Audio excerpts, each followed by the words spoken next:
ഗസാതെരുവിലെ ചോര കണ്ടേ ഞാനും എഴുതട്ടൊരു കണ്ണീർ കാവ്യം.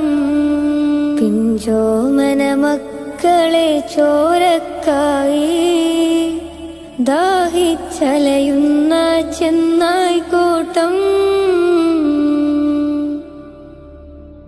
മരിച്ചത് ഞാനല്ല നീയാണ് മുസ്ലിമേ. ഫാസിസ തടവറയിൽ അടിമയായി നിൽപ്പോ നീ എന്ന് തീരും ഈ കണ്ണുനീരിൻ മോചനം നേടുകില്ലേ? ഫലസ്തീൻ ചിരിയെന്നത് കാണാക്കിനാവല്ല.